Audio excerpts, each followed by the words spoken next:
Hey guys, it's Jordan here once again with another Bomb Crypto video.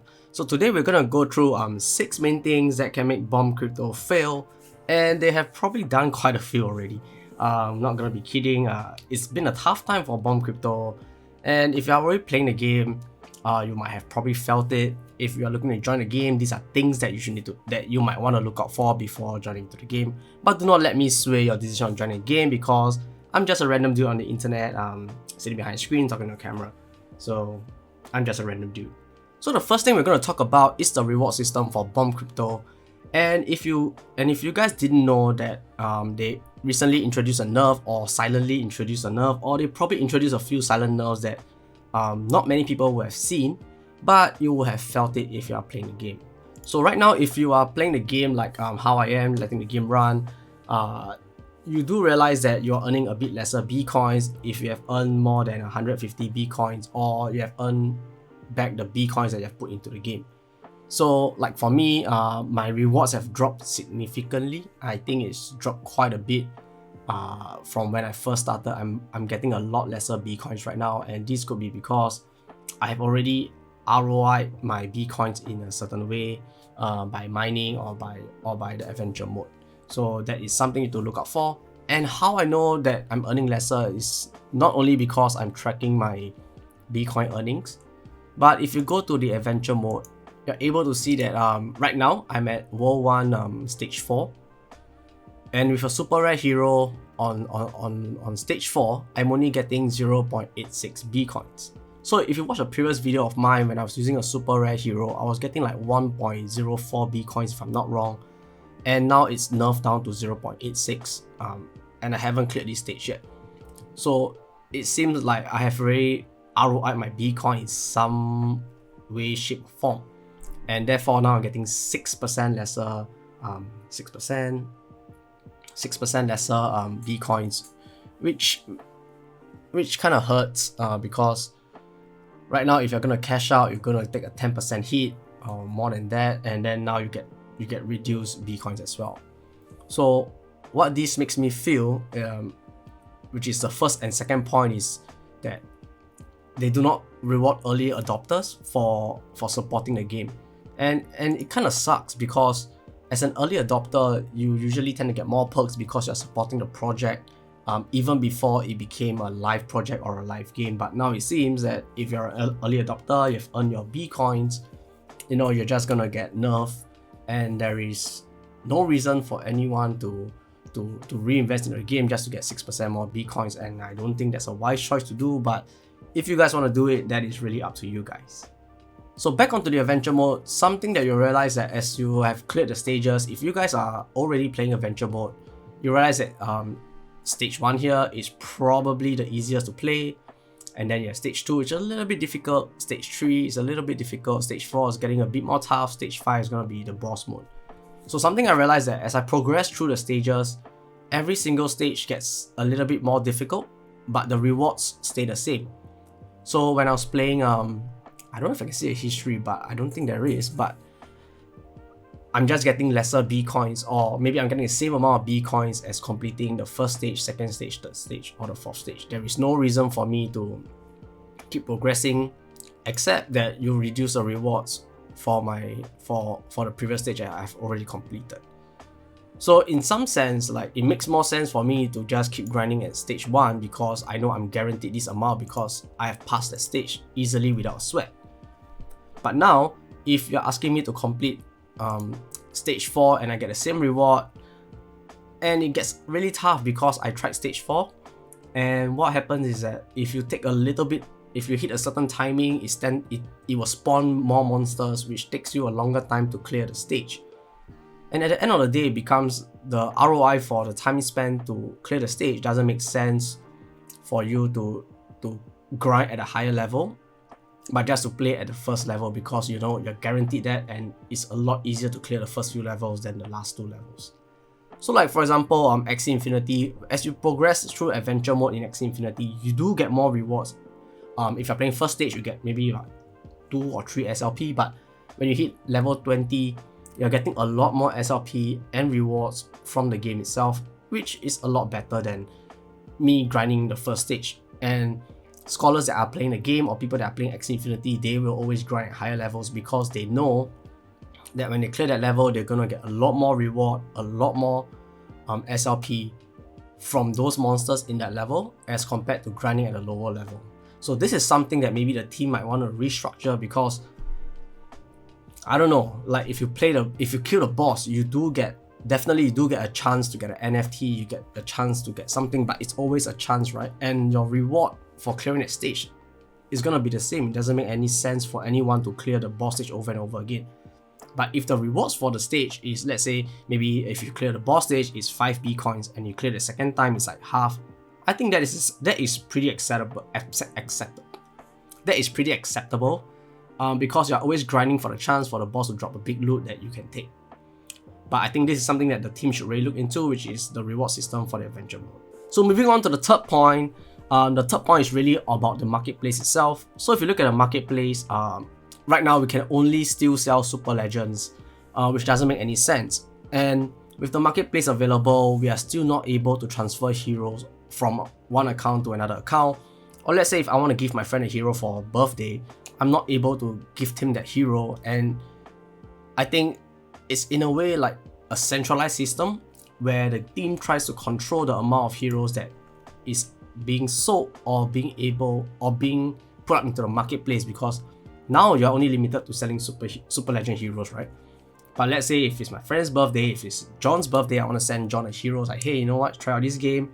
I'm going to give you a hero. Go try it out. I think that could be a good way to get new users into the game as well. But right now, we are not able to give heroes. And it's just something very, very strange. Like you can sell the heroes, but you cannot give them to people. And I think by allowing the gifting method, I think that will be good as well. Like I mentioned, you know, I could introduce new players in by giving them a common hero that I have. Or maybe I have a big number of common heroes. I'm like, hey, you know what? I'm gonna give you a team, you can go start.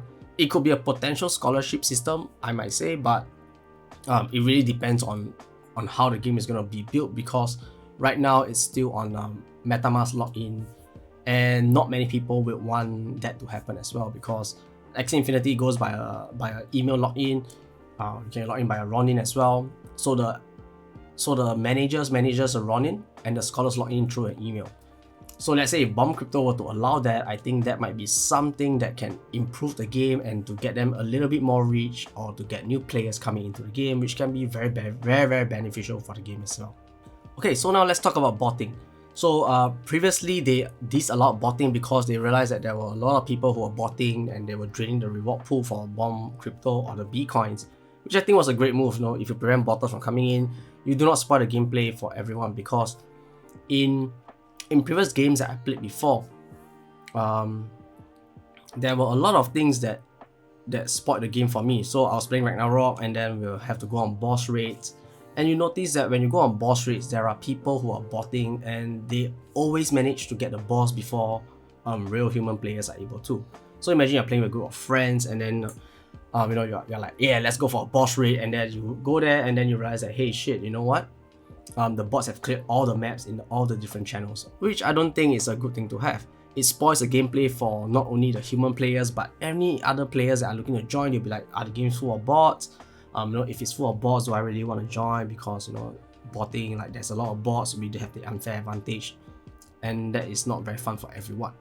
So when they removed the captcha, I think that was a pretty good thing to do by removing the captcha, because by removing captcha, it makes lives a lot easier. But then you open the gates to allow botters to come in who can just keep mining Bcoins, and at the end of the day, it might just go back to square one, because these bots will just dump Bcoins and the price of Bcoins will start to fall again, and it doesn't make any sense at all.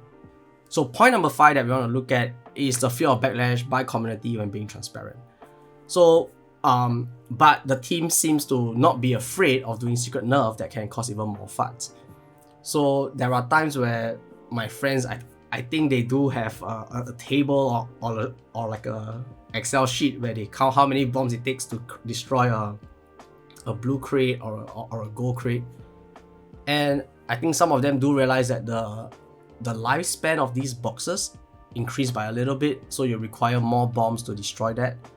And what happens is, if you secretly do this behind the player's back without being transparent, I think it it destroys a lot of trust that you build with the team itself, or with the players or the community in that sense, because you secretly do little nerfs that prevent people from earning more, and everyone will get pissed off, will get irritated with what's happening. So if you're able to be transparent by telling everyone and say, hey, you know what, we're gonna do a little nerf because we realize that things are getting a bit imbalanced, like how Axie Infinity does it. I think they are like great. They are not the best game around, but they are very open with their communication, and when they say like, oh, we're gonna do a nerf to rebalance the game because there are too many people in the meta taking up the top 10, top 1,000 places. We're gonna remove it. We're gonna nerf those Axies there and make the gameplay a bit more fair for everyone. So with things like this, you will definitely piss people off, but there will be a greater group of people who will be like, oh, you know what, finally we are being heard. But right now with Bomb Crypto, it seems that there is no true communication here, which brings me to point number 6, which is the mods are not there to encourage communication, but they are more like they are there to drop ban hammers, to drop slow replies or something like this. So like the last time I tried to do a chat, I think there was like a 30 minute slow mode, which is kind of annoying. So imagine someone like me who's invested in a game, played the game for a while, and sometimes you just want to ask certain questions and then you have a follow-up question after that. But now imagine a new guy coming in, he asks a question about the game, somebody gives their answer, or somebody gives a troll answer, and then they want to clarify the answer one more time, but they have to wait for 30 minutes. So it doesn't make a lot of sense if you are blocking communication like that. I mean, to be fair, if there's a lot of FUD, yeah, I think that is fine. But communication shouldn't be just cut off and then people cannot reply, or they have to take a damn long time to reply, and then that adds even more FUD into what is already happening.